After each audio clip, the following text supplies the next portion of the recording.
اولش این شکلیه ولی بعدش این شکلی میشه. رایگانی معجزه میکاپ آموزش ببین. قلم 3-0 رو خیس میکنم و داخل آکوای قهوه‌ای تیره میزنم. یه همچین الگویی بالای چشمم در میارم و 1/3 انتهایی چشمم هم یه خط چشم گربه‌ای پهن به سمت بالا میکشم و خط نیم دایره بالامو به انتهای خط چشمم وصل میکنم و خط نیم دایره بالامو با آکوا کمی پهن میکنم. چرا؟ چون پهنای بالاشو قراره با قلم سرتخت گراف که خیسش کردم آروم و نرم به سمت بالا مثل یک سایه حرفه‌ای محو کنم. بعدش با یه قلم تخم مرغی خاکستری ملایم از پالت مورف روی فید آکوا مجدد فید میکنم که مخملی بشه، ولی به زیر ابرو نمیچسبونم.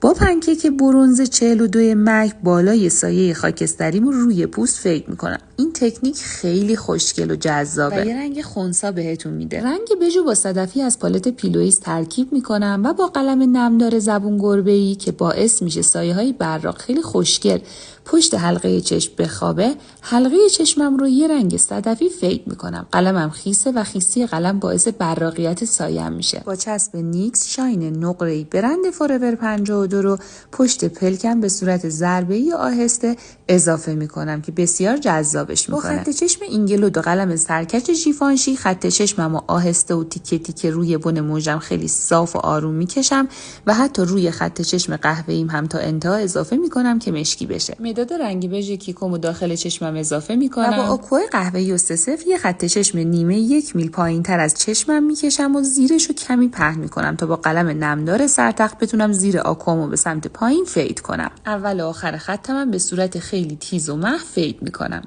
روی مرز خط چشمم یک قهوه‌ای تیره با قلم شماره 4 سرتخت فید میکنم که جلوه زیر چشمو 2 برابر کنه و بعدش با یک خاکستری بسیار ملایم و کم رنگ مجدد زیرشو به سمت پایین فید میکنم که زیر چشمو مثل مخمل میکنه و خیلی خاص میکنه فیدمو. چسب نیکس رو با قلم سرتخت در قسمت جلویی زیر چشمم اضافه میکنم و همون شاین نقره بالا رو بهش اضافه میکنم و با یک ریمل زیر چشم این سایه‌مو تموم میکنم. این پستای رایگان میلیون ها تومن هدیه من هستم به شما که تجربه سالها کار کردن منه. پس شما هم خسیس نباشید و این هدیه رو برای عزیزانتون ارسال کنید. فالو یادتون نره.